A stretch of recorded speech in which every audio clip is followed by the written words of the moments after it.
Buenos días, bienvenidos a una nueva edición de la Semana de la Sostenibilidad, un evento donde Prysmian Group pretende compartir con sus socios colaboradores la opinión sobre un tema tan importante y trascendental como es la sostenibilidad.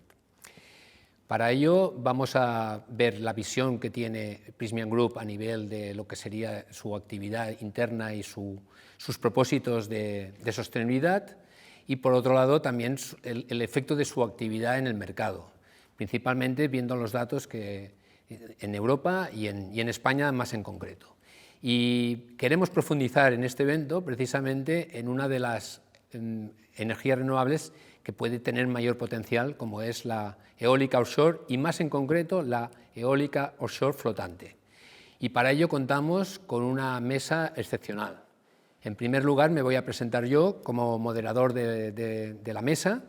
Soy Juanjo Catalán, soy socio director de Mentakers y soy especialista en economía sostenible y en ecoinnovación y actividades incipientes relacionadas con este ámbito. Tengo a mi izquierda a Carolina Demás, directora del sur de Europa de Renewables Consulting Group, RCG, y miembro de la Asociación Empresarial Eólica. Gracias. Buenos días. Gracias, Juanjo. Buenos días. A la izquierda tengo a Sergi Ameller, director de Eólica Marina de la empresa Schener y CEO de Hamwind, empresa dedicada a la producción de plataformas flotantes para la eólica marina. Buenos días, Sergi. Buenos días, muchas gracias, Juanjo. Y ya finalmente tenemos a Daniel Isús, ingeniero de I+D, de productos especiales de alta y media tensión para el sur de Europa, de Prysmian Group. Muchas gracias, Juanjo. Bueno, y ya sin más, no quiero de alguna manera extenderme para pasarle la palabra ya a Carolina, donde me gustaría hacer una presentación un poco más amplia de su trayectoria. Carolina tiene más de 10 años trabajando en el mundo offshore y cuenta con una dilatada experiencia en la preparación de licitaciones para proyectos eólicos marinos en empresas promotoras líderes del sector offshore. Principalmente, Carolina ayuda a sus clientes con estrategias de entrada a nuevos mercados y también brinda apoyo técnico y ambiental en la maduración de proyectos, desde su fase conceptual hasta alcanzar la obtención de todos los permisos para ser operativos. ¿Es así, Carolina? Correcto. Estupendo. Gracias, Juanjo. Muy bien, entonces te voy a pasar la palabra para que tú nos hables de las particularidades de la eólica marina a nivel de su efecto en el sur de Europa principalmente. Muy bien. Adelante, tuya es la palabra. Gracias. Buenos días a todos. Pues sí, la energía eólica marina o offshore, como nos ha comentado Juanjo, es aquella que se obtiene del aprovechamiento de la fuerza del viento en alta mar. Y precisamente en el mar el recurso eólico es más fuerte y más constante que en tierra. Y este concepto, juntamente con el hecho de tener más espacio, nos permite diseñar proyectos más óptimos, a la vez que minimizando cualquier impacto ambiental o social de parques de generación.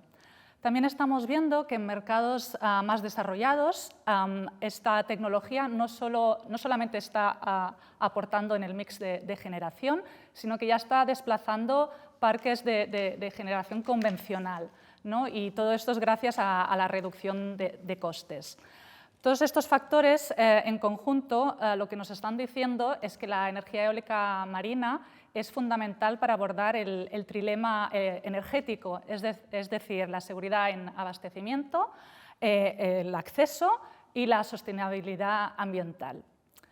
Luego, en cuanto al tema de hoy, nos queremos centrar más en la tecnología flotante. Esta tecnología es lo que permite instalar parques de generación offshore en aguas más profundas, más o menos a partir de unos 70 metros de profundidad, que sería, por ejemplo, en el Mediterráneo. Desde RCG estamos haciendo seguimiento a diario de todos los proyectos que se van anunciando con esta tecnología, entre otros, y a día de hoy ya hemos observado más de 100 gigavatios de proyectos anunciados en desarrollo. Eso sí, muy pocos de ellos han llegado en este punto a estar en fase operacional. Lo que podemos leer aquí entre líneas es que el apetito existe. También podréis ver una tabla donde hay un poco un ranking de países, pero esta tabla es muy dinámica, va cambiando cada trimestre. Y la fuerza tractora detrás de esto realmente son los gobiernos y sus marcos regulatorios. es lo que impulsa a promotores, inversionistas a venir a estos mercados. Y esto es lo que hemos estado viendo últimamente en el sur de Europa, que hay más movimiento. Entonces, si nos centramos ahora en el sur de Europa, lo que hemos visto es que ahora está un poco en el foco de todos y mirando hacia atrás ha habido como 4 ejes tractores para que esto sea así. El primero de ellos serían los planes nacionales de energía y clima impulsados por la Unión Europea, donde muchos países de la Unión Europea han publicado sus ambiciones en cuanto a objetivos de renovables y algunos hasta tienen pues, objetivos en cuanto a generación renovable instalada hasta al 2030. Luego también hemos visto que la tecnología flotante ha evolucionado mucho, hoy en día es una realidad, por lo tanto el Mediterráneo, el sur de Europa va a tener parques renovables a escala comercial. Luego, también lo que es muy importante, sobre todo en mercados emergentes, es que existan instrumentos de apoyo económico, sobre todo en las primeras subastas y procesos de licitación, para un poco reducir los riesgos que ven los inversionistas en estos mercados. Y también, finalmente, es importante destacar que la Unión Europea ha impulsado planes de ordenación marítima, en España se conoce como POEM, y estos planes lo que hacen es un poco dirigir y organizar la compatibilidad de usos en el mar con la máxima prioridad de preservar la biodiversidad. Entonces, todos estos factores juntos están propiciando lo que decimos, ¿no? Que el sur de Europa esté en el mapa de la eólica offshore, pero no va a ser fácil. Hemos puesto aquí un mapa para dar un poco la visión de que estos mares están, bueno, pues hay mucha actividad, aparte de su rica biodiversidad, pues hay mucho movimiento de barcos, hay mucha infraestructura instalada, así que escoger estas porciones de mar que sean óptimas para la generación no es un trabajo obvio y se necesitan de muchos años para madurar estos proyectos, asegurando que se hagan con el mínimo impacto ambiental. Muy bien, y ya que estamos en el sur de Europa, proponemos movernos ya en España, porque han habido recientemente un seguido de señales de mercado que ha puesto el país en el punto de mira del mercado internacional. Los 3 más importantes serían, primero de todo, la publicación de la hoja de ruta para la eólica offshore en el país. Creo que se publicó en diciembre del año pasado y, entre otras cosas, sienta los objetivos específicos de España en cuanto a instalación eólica offshore de unos 3 gigavatios de cara al 2030. Luego, los planes de ordenación marítima, los POEM que comentamos, estos ya han salido a consulta pública y se espera que se publiquen a finales de este año. Y finalmente, muy recientemente, el Ministerio de Transición Ecológica, el MITECO, ha publicado a consulta pública el marco regulatorio de la eólica offshore para España. Y una vez se haya comentado y esté en firme, esto sentaría la base para las reglas del juego de futuros procesos de licitación y evaluación de estos proyectos. Realmente esto es lo que nos falta para poder progresar.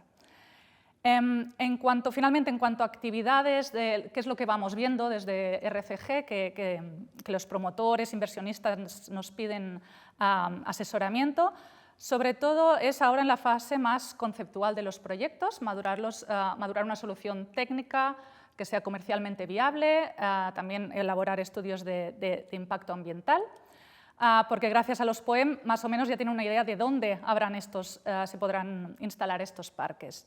También vemos que hay también mucho movimiento para hacer de estos procesos participativos para el público. Es muy importante lo que se dice en inglés el stakeholder engagement desde bien al principio.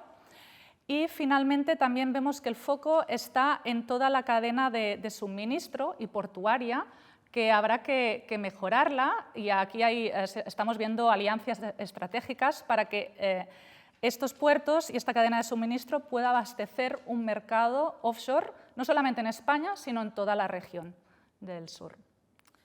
Y creo que esto es mi aportación. Pues muchas gracias, Carolina. Yo creo que la aportación es muy valiosa y nos ha dado una visión muy amplia del marco regulatorio y lo complejo que todo es. Totalmente, no es fácil, ¿no? Muy bien. Entonces, para continuar con el tema, voy a pasarle la palabra a Sergi Ameller. Sergi Ameller es ingeniero de caminos, canales y puertos y máster en ingeniería portuaria y tiene 23 años de experiencia en la dirección de proyectos y obras en el ámbito offshore. Ha sido responsable de grandes obras como la ampliación del Canal de Panamá y otros proyectos de ámbito offshore, incluyendo eólica marina, obras portuarias y costeras. Esto del Canal de Panamá tiene mucho empaque, ¿no? Sí. Bueno, Sergi, sobre todo, lo que nos va a ilustrar es en la necesidad del despliegue de las renovables marinas, ¿de acuerdo? O sea, que cuando quieras, tienes la palabra. Perfecto, Juanjo, muchas gracias por la posibilidad de estar aquí y de comentar con vosotros nuestra visión. Yo, para arrancar, me gustaría destacar dos ideas, que ya Carolina ha entrado en ellas, pero que me gustaría recalcar. Uno es la emergencia climática. Hoy, en la Tierra, estamos 1 grado por encima de cualquier temperatura que se haya registrado en los últimos 2000 años. Hay una urgencia climática en descarbonizar nuestra economía. Y en segundo lugar, también hay una emergencia energética. Los últimos acontecimientos geoestratégicos indican que los países están mirando de incrementar su propia capacidad de generación renovable, un tema de soberanía energética. Entonces, estas dos componentes, esa urgencia climática y esa necesidad de abastecimiento energético, impulsan la necesidad de fuentes de generación renovable. Y entre ellas, la eólica marina entendemos que va a tener un papel relevante. En muchos países de nuestro entorno, la eólica marina calculamos que va a representar el 20% del mix energético de estos países, una producción importante. En algunos países, incluso, sobre todo en el norte de Europa, un papel más relevante por la dificultad de contar con otras fuentes de generación renovables.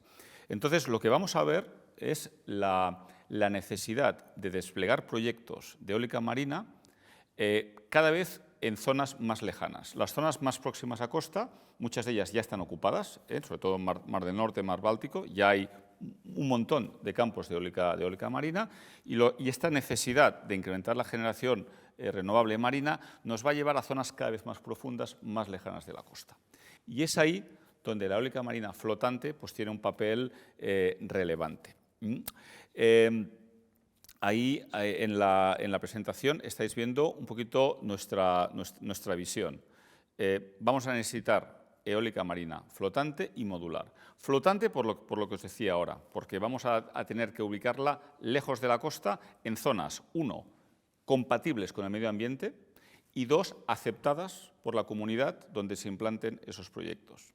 Y luego modular. Modular en el sentido económica, barata. Necesitamos estas fuentes de generación de energía a un coste económico y lo que se espera es que la eólica marina flotante vaya madurando y alcance ratios de 70, 90 euros megavatio hora a corto plazo. En ese sentido, Sener y Nervión hemos creado la startup Hive Wind, que es una empresa destinada a diseñar, construir plataformas flotantes de generación eólica. Calculamos que a 2050 pueden hacer falta entre 20.000 y 40.000 de estas plataformas que veis en la imagen. Es una revolución, el futuro es flotante, es modular y estimamos una gran cantidad de estas plataformas por todo el mundo, Europa, América, Asia.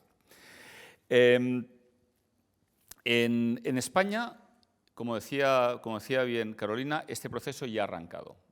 Estamos, como Sener, estamos colaborando con muchos de nuestros clientes, Bluefloat SRI, Iberdrola, Naturgy, Ocean Winds, en preparar estos proyectos de eólica marina. En España tenemos una particularidad. A pocos kilómetros de la costa hay mucha profundidad. Por tanto, en España creemos que la inmensa mayoría de proyectos van a ser flotantes. Aquí, en la presentación, veis varios ejemplos de proyectos que ya han salido a la luz pública, ya tienen sus webs operativas. Hablamos de Nordés en Galicia, de Tramuntana en Cataluña, el proyecto de Ágata en Almería, Tarajal en Canarias. Ya estamos viendo, y como estos hay muchísimos más, ya estamos viendo esta gran presencia de proyectos, esperando las subastas, que si todo va bien ya las veremos en el 2023, esas primeras subastas. Entrando ya un poco en el tema técnico, ¿no? Estos proyectos de eólica marina requieren de 2 componentes claves, la plataforma y las subestaciones. Para un poco que el gran público lo entienda, la plataforma hace falta un flotador, que puede ser una embarcación con el símil de una embarcación flotante donde le vamos a colocar la torre, la turbina y las palas. Ahí el reto es también de tamaño. Cada vez esas turbinas van a ser mayores. Ahora mismo estamos diseñando para 15 megavatios, pero se espera a muy corto plazo empezar a diseñar para 20 e incluso se espera 2030-2035 pasar a 30 megavatios, que es un tamaño muy importante. Estos tamaños no los veremos en eólica terrestre por incapacidad logística de llevar estas máquinas a los emplazamientos terrestres, pero en mar sí que los vamos a ver. Entonces vamos a necesitar flotadores a los cuales acoplar estas grandes turbinas.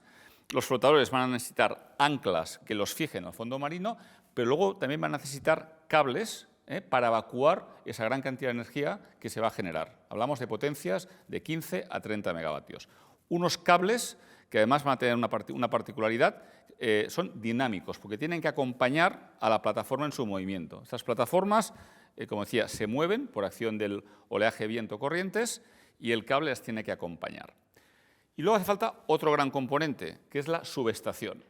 Muchos de estos parques eólicos marinos van a estar lejos de la costa, hablamos de 40, 50, hasta 100 kilómetros lejos de la costa, y en algún caso pues vamos a requerir subestaciones. Una subestación es el concepto de un concentrador. Ahí van a llegar un montón de cables de estos aerogeneradores y en la subestación vamos a transformar el voltaje de esa potencia y la vamos a llevar a tierra, a 40, 100 kilómetros de distancia de la ubicación de esta subestación. Es un reto, es un reto. Plataformas, ahora mismo hay una gran innovación tecnológica en disponer de plataformas, como decía, más económicas que alberguen mayores aerogeneradores y desde el punto de vista de la subestación también hay la necesidad de ir a potencias mayores. Ahí veis un poquito en la última diapositiva pues el carácter dinámico. Estas plataformas se mueven, tienen grandes aceleraciones, grandes movimientos. Ahí veis también el cable. El cable va a tener que acompañar a la plataforma. ¿Qué le pedimos al mercado, a empresas como Prysmian? Cables de mayores prestaciones a nivel de potencia y a nivel de tensiones, que puedan acompañar a la plataforma en sus movimientos. Esto es nuestra visión un poco más técnica de la eólica marina. Bueno, yo creo que muy interesante, Jaume, Sergi, tu aportación y lo que nos has situado es en la complejidad, o sea, nos has hecho abrir a los que no estamos tan introducidos en esta materia, en la complejidad que comporta este tipo de plataformas, ¿no? Y desde luego, ahora tenemos ya el último interviniente de la mesa. Es complejo, pero me he olvidado una cosa. Es complejo, pero sí. Europa está liderando, y esto es importante. Está liderando este movimiento, y hemos de seguir liderándolo, las empresas europeas. Fenomenal. Sí, sí, falta nos hace hacer competencia a Oriente, ¿no? En este tipo de cosas, porque en la fotovoltaica ahí, bueno, con los chinos lo tenemos un poco más... Estamos más en desventaja, ¿no? La eólica marina, el mayor coste es mano de obra. Así como en fotovoltaica tú compras paneles, básicamente producidos fuera, en eólica marina son horas de personal construyendo estos elementos. Y es un tema importante a destacar. Y vista esta complejidad y como has hecho mención a los cables dinámicos, tenemos la suerte de tener aquí a Daniel Isús, que es todo un especialista en la materia y seguramente nos aportará algún tipo de solución, ¿no? Desde la visión de Prysmian. Bueno, Daniel lleva 18 años en la compañía, siempre en el departamento de I+D, y ha evolucionado en los últimos 15 años en el desarrollo y calificación e implementación de proyectos de cables y accesorios submarinos, tanto en el sector del oil gas inicialmente como en el sector renovable más recientemente, ¿no?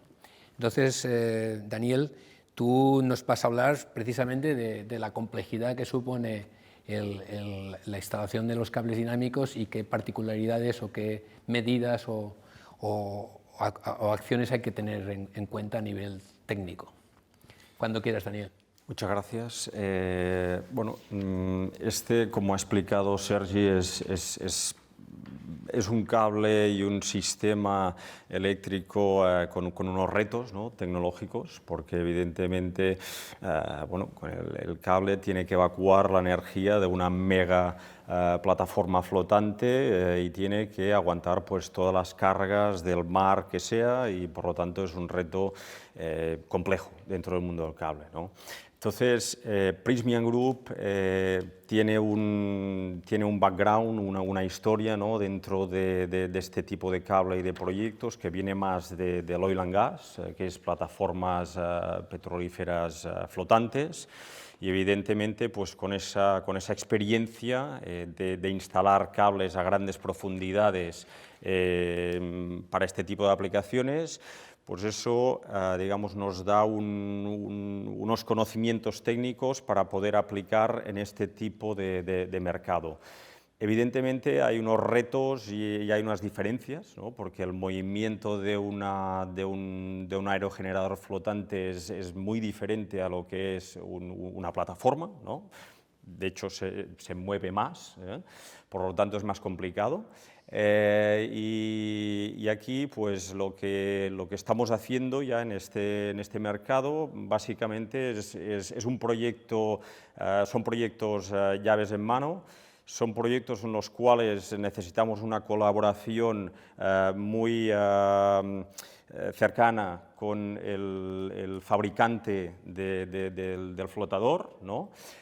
Y en el cual pues, nosotros hay una fase de ingeniería que puede durar bastante tiempo, que es analizar las condiciones oceanográficas más el movimiento del flotador en el lugar en el cual va a estar instalado.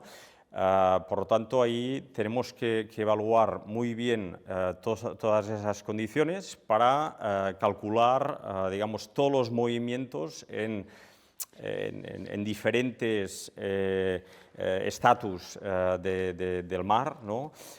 Quiere decir que ahí debemos tener unas matrices de diferentes tipos de movimientos en diferentes condiciones más extremas de oleaje, de viento, de corrientes, hasta condiciones más normales. Todo eso se evalúa, se tiene en cuenta a muchos años de vida. Y a partir de aquí se diseña una catenaria previa, creo que está digamos, tal y como se muestra en la imagen, y se diseña el cable para que pueda sobrevivir a todos estos desplazamientos de la plataforma, a todas esas rotaciones, en todos esos casos más extremos y más normales. Y se simula junto con todos los accesorios, ¿no? Son un rigidizador a la parte que va conectado en el flotador, ¿no?, en la plataforma flotante. Hay unos elementos flotantes para hacerle una cierta forma para que se pueda adaptar a los movimientos del flotador, y después pues hay unas protecciones ya en el contacto con el suelo marino para evitar que se dañe el cable, ¿no?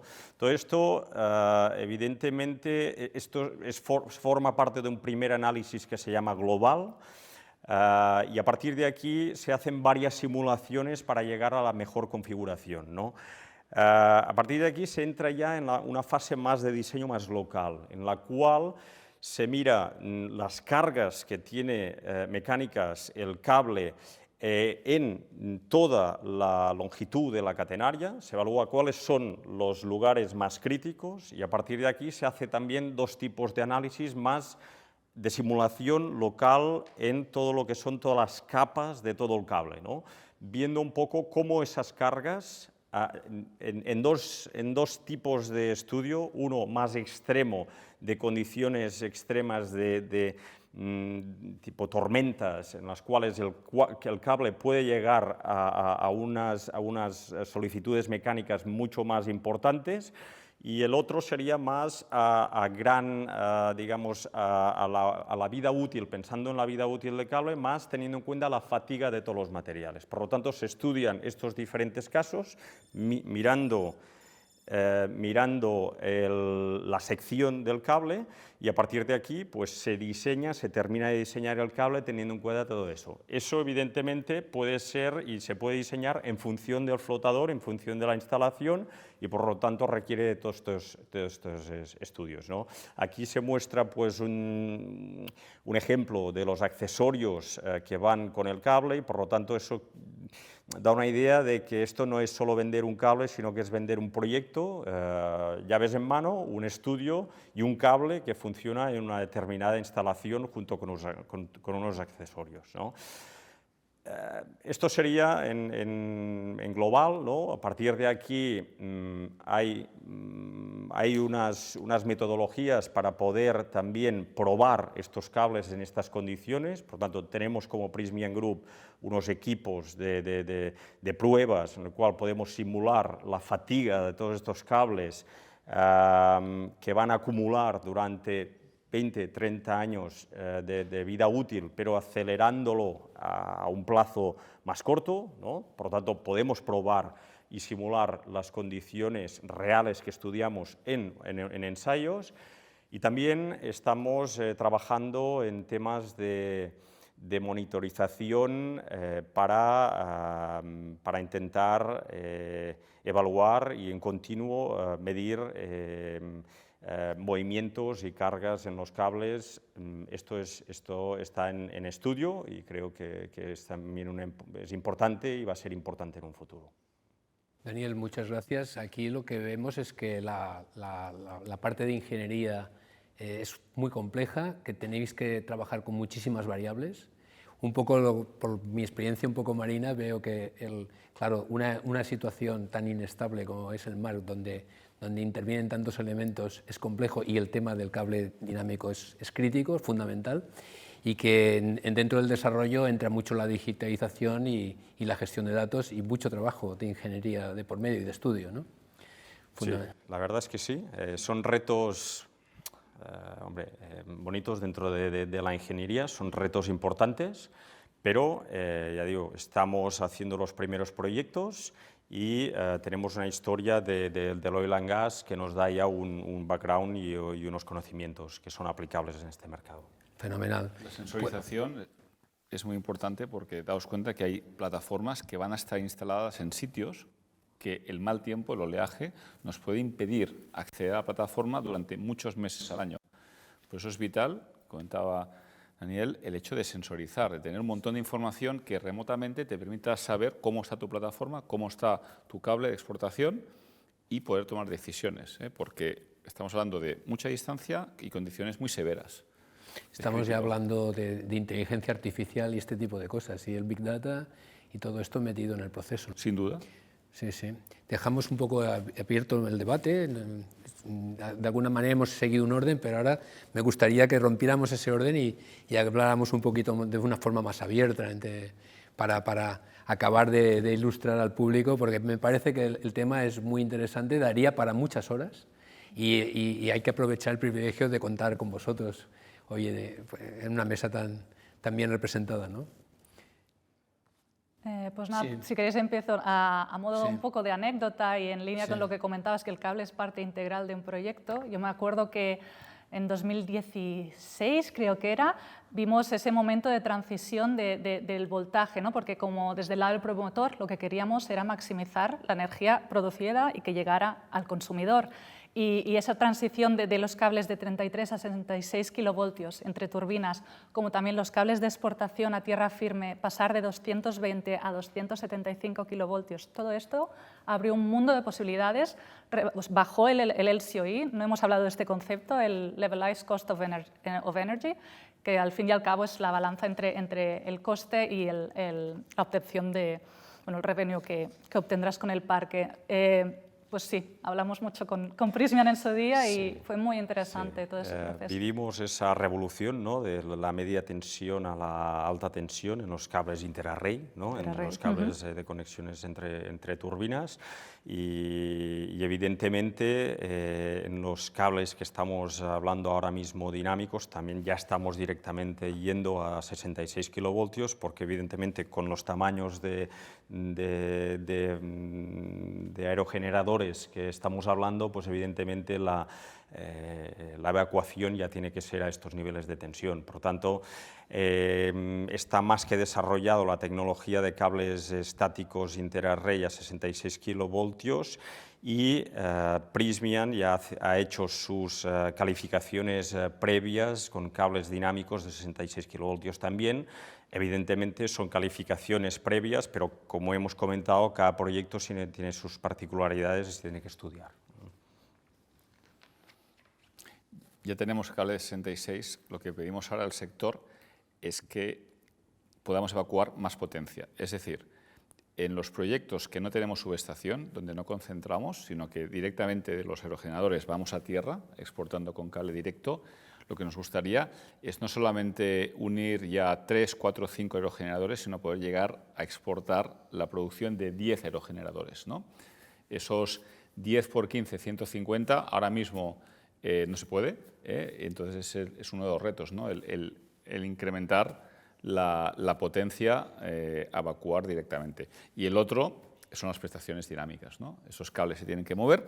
Y luego, no me quiero olvidar de la compatibilidad con la pesca y el medio ambiente. En muchos sitios nos exigen enterrar el cable a mucha profundidad para que sea compatible con el sector de la pesca y que no ocupemos muchos espacios donde ahora hay actividad de todo tipo de pesca, con todo tipo de artes. Entonces, estamos viendo también que eso nos lleva a profundidades de enterramiento cada vez mayores para asegurar esas compatibilidades. Cuando llegamos a las playas, también cada vez más nos encontramos que hemos de hacer un microtúnel, ¿no?, para intentar minimizar ese impacto y hacerlo compatible pues, con todo tipo de actividades. Entonces, todo este tipo de dificultades conllevan cada vez más complejidad para los cables, ¿no? Que los entierres, que se muevan de mayor potencia, de mayor voltaje. Evidentemente, también con las plataformas que nos has contado de la estación transformadora, ¿no?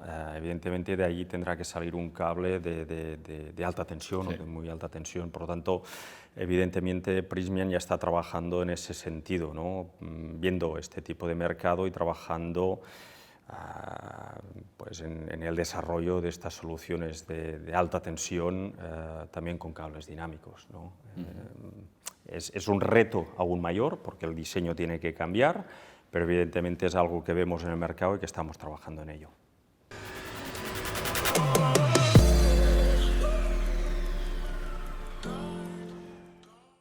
Bueno, antes de cerrar este evento, parece oportuno hacer unas conclusiones porque se han dicho muchas cosas, todas muy interesantes, y resumiendo un poco, me gustaría destacar aquello que he recogido como algo principal, ¿no? Un poco siguiendo el hilo, hemos visto primero pues, que Prysmian Group, su compromiso con la sostenibilidad, tanto en su parte interna como en todo lo que ofrece al mercado, es patente, tanto a nivel global, en más de 120 países. Luego vemos que en el caso de España, donde hay todo un plan de desarrollo de renovables, son necesarias todas las renovables, toda la nueva tecnología, y que en un país donde hay un litoral tan extenso, es obvio que debemos aprovechar en mayor medida lo que sería la eólica offshore, ¿no? Pero en particular con las dificultades que tenemos por nuestro litoral, por la profundidad de las aguas y todo esto, parece obligado que hay que apostar por la eólica marina flotante. Yo creo que nuestros participantes nos han puesto en evidencia claramente las dificultades técnicas que eso comporta, ¿no? El desarrollo que hay detrás de ese cable dinámico, todo el estudio que hay detrás de la plataforma flotante, toda la gestión de esas variables, los pesos, las dimensiones. Hemos visto algunas imágenes que nos han ilustrado muchísimo, acompañadas de vuestra explicación. Y luego también hemos visto que bueno, hay toda una complejidad dentro de la normativa, que hay una serie de planes todavía en desarrollo y que, desde luego, desde el punto de vista de España, tenemos un potencial en la eólica marina fundamental que tenemos que aprovechar. La eólica marina flotante, hay que precisar porque es aquella que nos podemos permitir, de alguna manera por nuestras características geográficas. Y sin más, nos despedimos de todos ustedes y muy agradecidos por su atención.